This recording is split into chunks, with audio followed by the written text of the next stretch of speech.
My fiancée humiliated me with a fake cheating prank in front of everyone, so I took back the ring. And left her to face the mess she made. I've been with Emma, 26 female, for just over 3 years now. Things were good, or at least I thought they were. We'd talked about marriage a couple of times over the years, so I knew she was on the same page as me. After saving up for months, I decided it was finally time to propose. I wanted to make it special, something she'd always remember. I planned the whole thing down to the smallest detail. First, I booked a resort by the lake. It wasn't just any resort, it was one of those places you see in Instagram travel posts with private cabins, a gorgeous view, and a setup for fancy dinners by the water. I spent a good chunk of my savings on it, but it felt worth it. I was proposing to the woman I wanted to spend the rest of my life with. Go big or go home, right? The ring was another big deal. Emma and I had talked about it before, and she mentioned how she always imagined a diamond solitaire, nothing too over the top, she'd said, just elegant. So I spent weeks hunting for the perfect ring. When I found it, I knew it was the one, just like I thought she was the one for me. I showed the ring to my mom and she actually teared up. My mom's always been the sentimental type. She said, "Michael, this is perfect. She's going to love it." My dad, on the other hand, thought I was crazy for spending so much money. "Son, are you sure about this? Marriage isn't all sunsets and diamond rings, you know." Classic dad advice. The proposal itself went perfectly. I had planned a private dinner by the water at sunset. There were fairy lights, soft music playing in the background, and the lake shimmering in the last light of the day. I was so nervous my hands were shaking when I pulled out the ring. But when I got down on one knee and asked her to marry me, she looked at me with tears in her eyes and said, "Yes." I don't think I've ever felt that happy in my entire life. For a moment, it felt like everything was perfect. Afterward, Emma was over the moon. She couldn't stop talking about how perfect the proposal was and how happy she was. She called her parents as soon as we got back to the cabin. Her mom cried on the phone, saying, "We are so happy for you too, Michael. Welcome to the family." That really meant a lot to me. Her dad, who's normally a quiet guy, even told me, "You did good, son." It felt like the start of something amazing. The first few weeks after the proposal were incredible. Emma was so excited to show off her ring to everyone. She'd stop random people, like the cashier at the grocery store, and go, "Look at this. Isn't it gorgeous?" My fiancée picked it out for me. And honestly, I didn't mind. It felt good seeing how happy she was. I was proud that I could make her that happy. Our families were equally excited. My mom couldn't stop calling me to ask about wedding plans.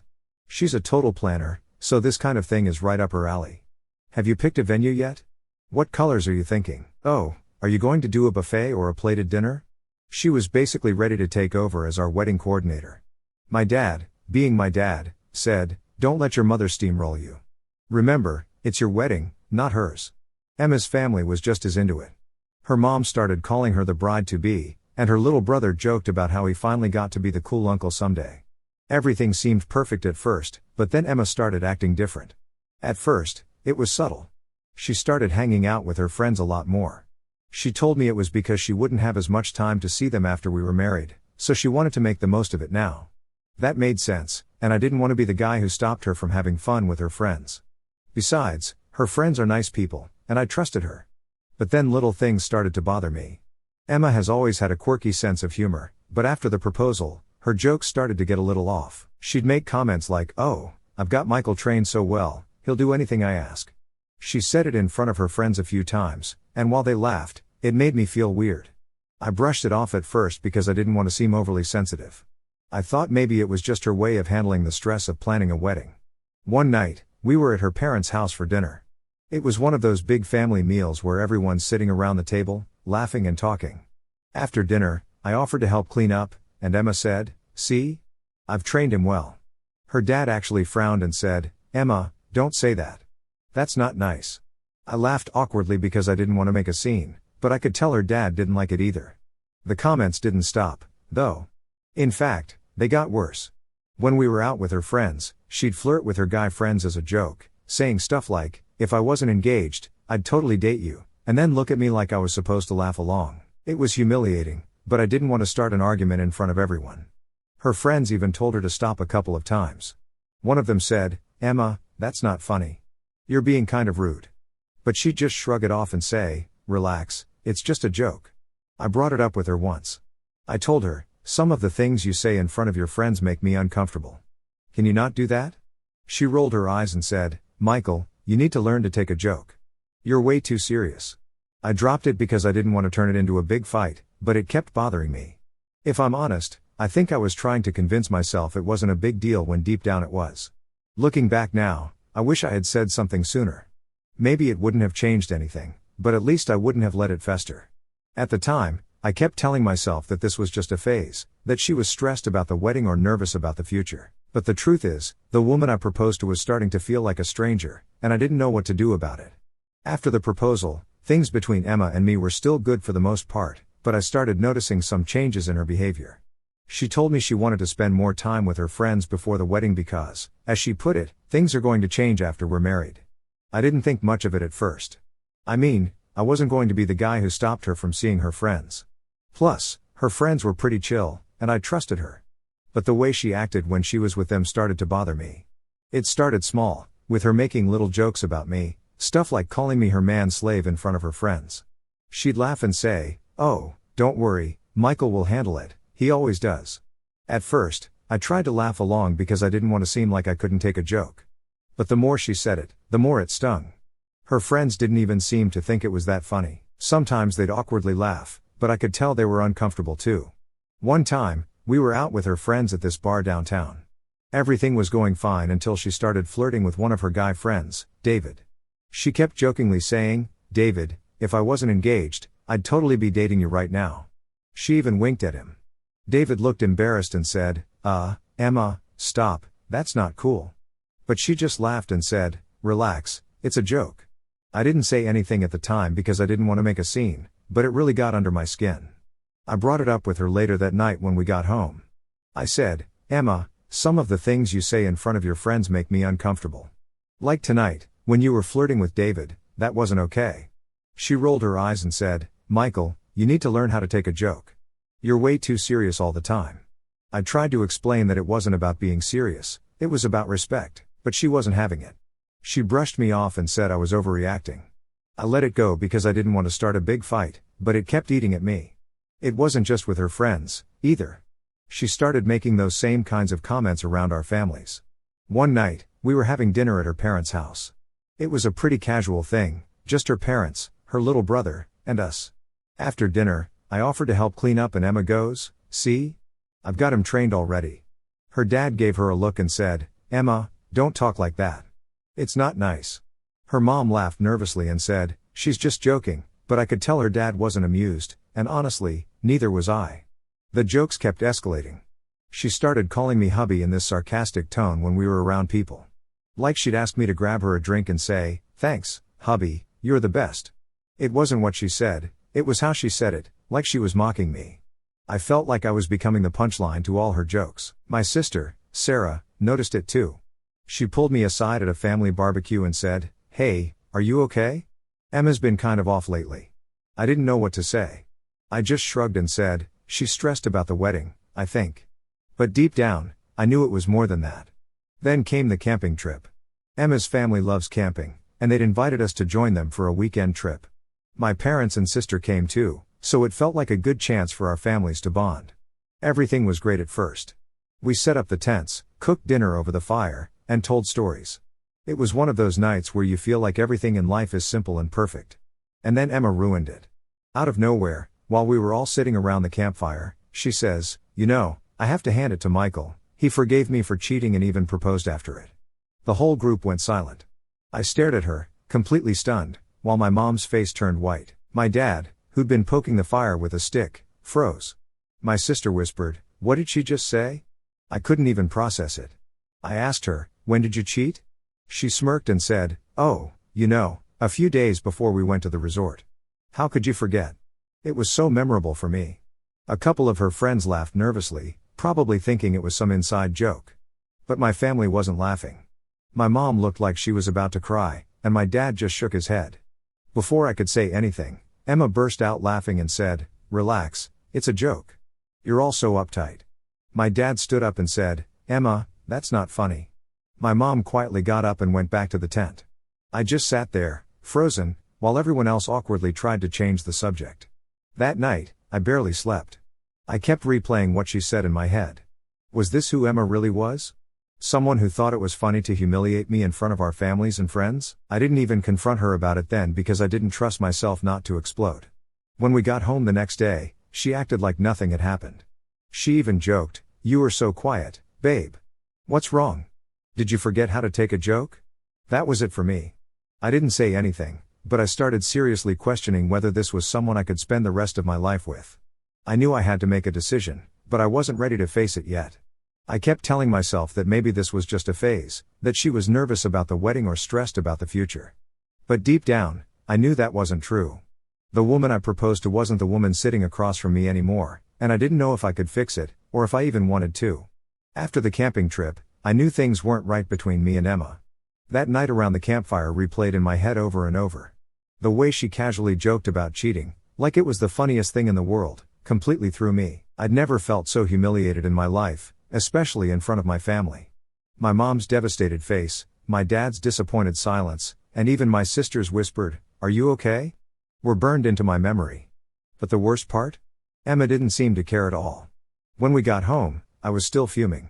I was waiting for her to say something, an apology, an acknowledgement, anything. But she acted like nothing happened.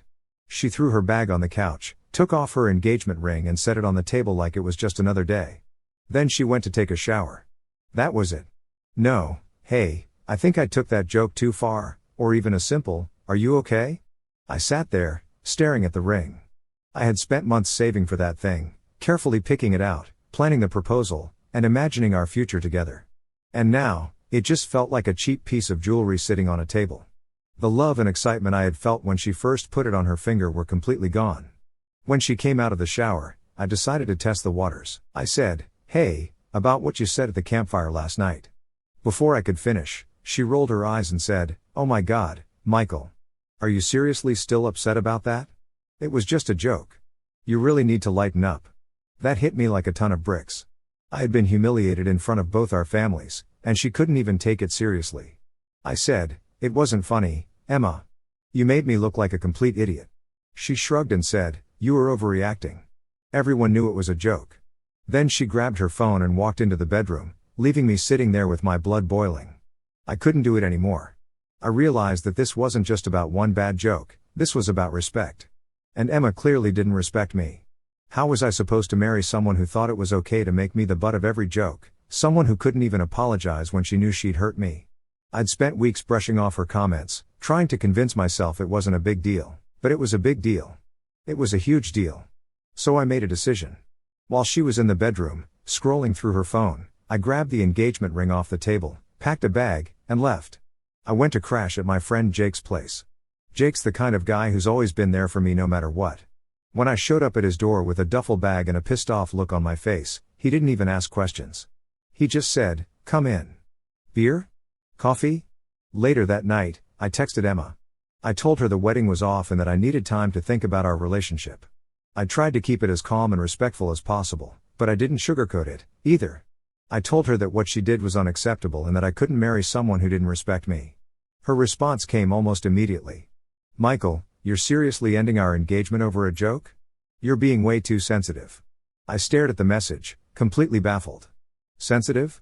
I wasn't being sensitive, I was standing up for myself. I replied, "Jokes have limits, Emma. What you said wasn't funny. It was hurtful, and you embarrassed me in front of everyone."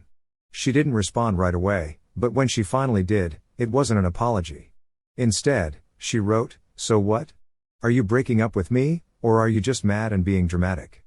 I didn't have the energy to argue with her anymore, so I just put my phone down and tried to focus on the TV. Jake, sitting next to me, finally asked, "All right, man, what's going on?" I told him everything, from the little jokes she'd been making to the campfire incident. Jake, who's usually the most laid-back guy in the world, shook his head and said, "Dude, that's messed up. If she can't see why you're upset, that's a red flag. You deserve better." The next morning, Emma called. I was half asleep when I answered, and she started yelling immediately. "Where's my ring, Michael? You had no right to take it. It's mine."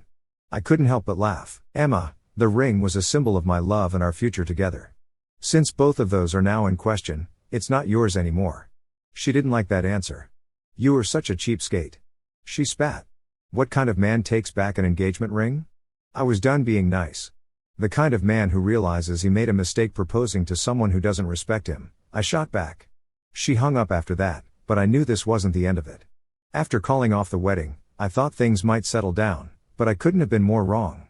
Emma wasn't letting this go without a fight, not a respectful adult conversation kind of fight, but a full-blown public drama explosion.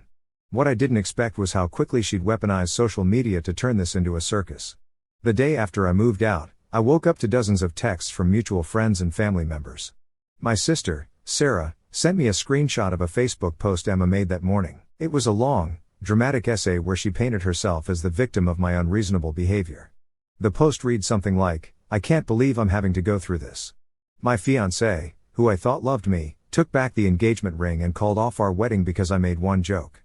He's so insecure and sensitive that he can't handle a strong, confident woman. I guess it's better I found out now rather than after marrying him." Underneath, there were dozens of comments from her friends, hyping her up. "You deserve better, Queen. Good riddance to that loser. And if he can't take a joke, he's not man enough for you." It was infuriating.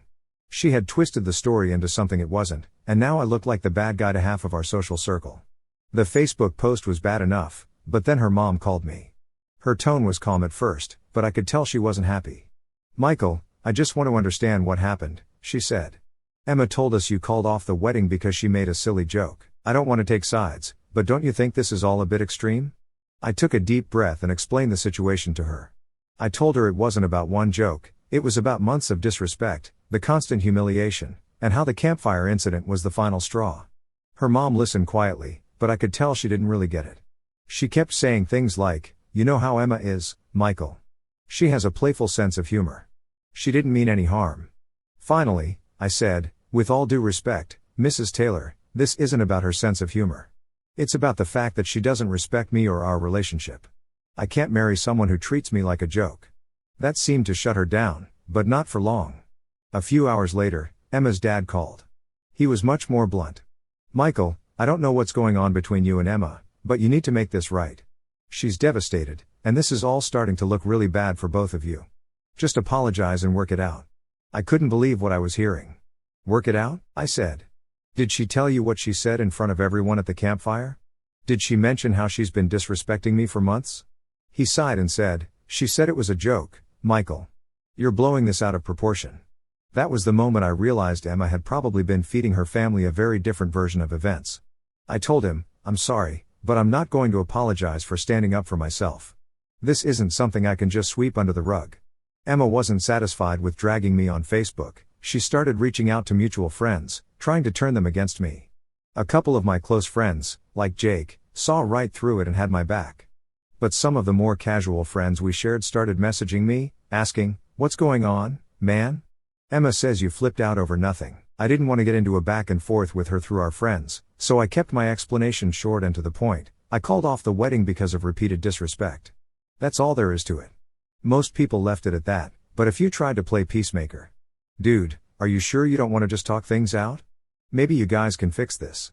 The truth was, I had already made up my mind. The relationship was broken, and no amount of talking it out was going to change the fact that I didn't trust Emma anymore. I couldn't marry someone who thought it was okay to humiliate me in front of our friends and family, and then double down on it when I tried to express how hurt I was. Of course, Emma wasn't done yet. A few days later, she texted me about the engagement ring again. This time, she wasn't just angry, she was threatening legal action. "You can't just take the ring, Michael," she wrote. "It's legally mine. If you don't give it back, I'll have to get a lawyer involved." I couldn't help but laugh when I read that. "Legally hers?" I replied. "That's not how engagement rings work. The ring was a symbol of our engagement. Since the engagement is off, the ring is no longer yours. Feel free to consult a lawyer if you want." That seemed to push her over the edge. She went back to social media, posting another update about how I stole the ring and how she was going to fight for what's rightfully hers. By this point, I had blocked her on everything, but Sarah kept me updated. "She's seriously unhinged," Sarah said, sending me yet another screenshot. This one was a long rant about how I was financially abusive for taking back the ring. Financially abusive? I couldn't believe it. Through all of this, my family was my rock. My mom called me every day to check in and remind me I was doing the right thing. "Michael, you deserve someone who lifts you up, not someone who tears you down," she said.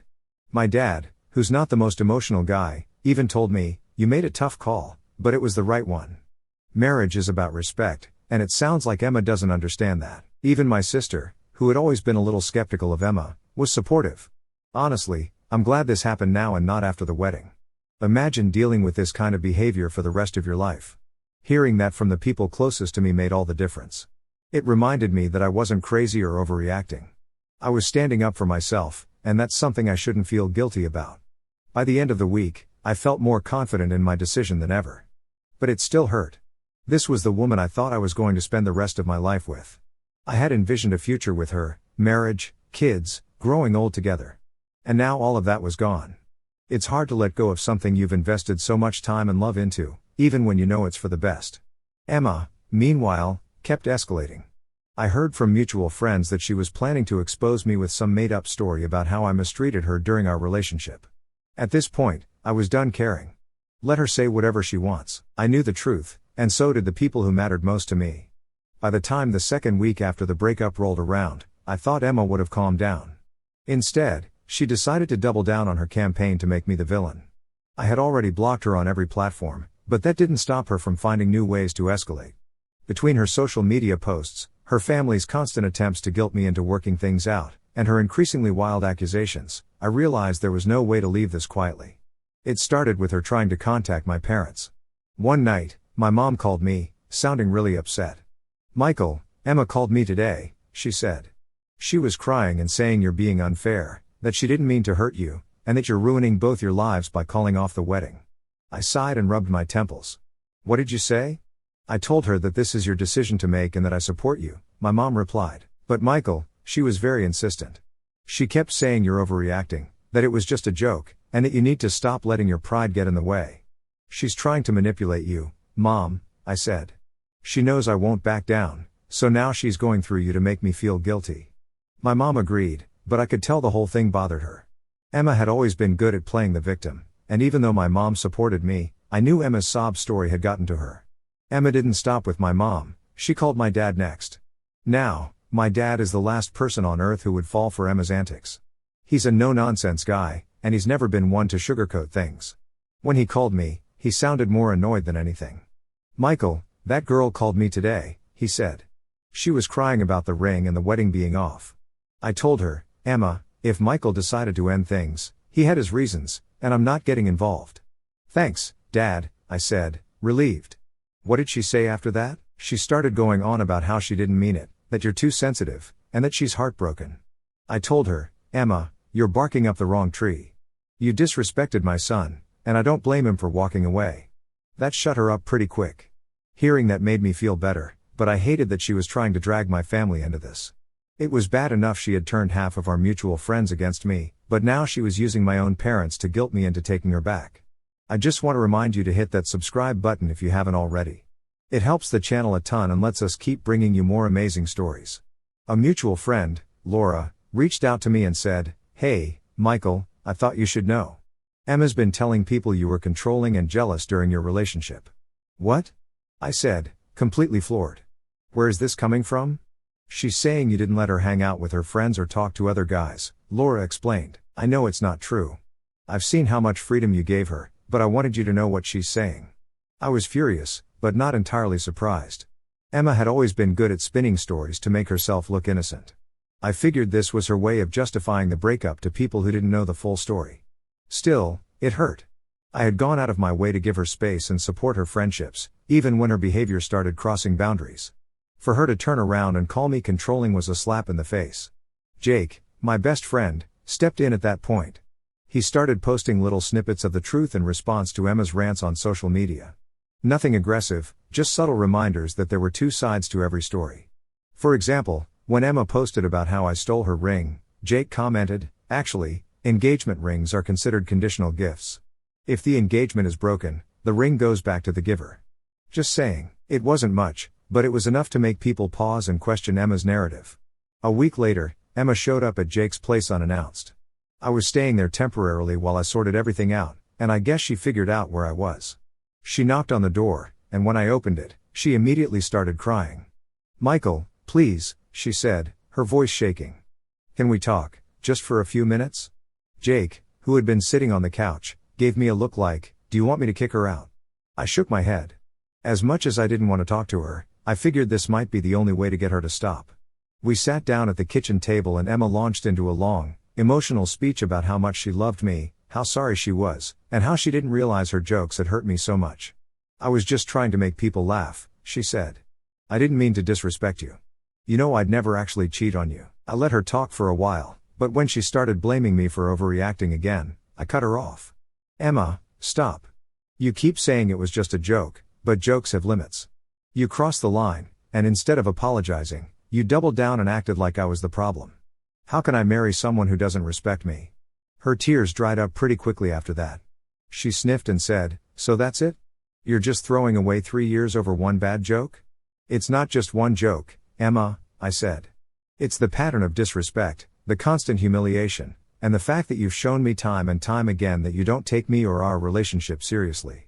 I can't do this anymore. She stared at me for a moment, then stood up and said, fine. If that's how you feel, then I guess I wasted 3 years of my life. She stormed out, slamming the door behind her. Jake looked at me and said, well, that was something. You okay? Yeah, I said, surprisingly calm. I'm done. Since that final confrontation, I've started to feel like myself again. Cutting Emma out of my life was the best decision I've ever made, even if it was painful at first. My family has been incredibly supportive, and I've realized who my true friends are. Some of the people who took Emma's side have started to reach out, saying they didn't know the full story. I haven't decided if I want to bother reconnecting with them yet. For now, I'm just focused on moving forward. Emma, as far as I know, is still telling her version of the story to anyone who will listen, but I've stopped caring. Let her say whatever she wants. I know the truth, and the people who matter to me know it too. At the end of the day, I'm just glad I found out who she really was before it was too late. So, Reddit, am I the a-hole?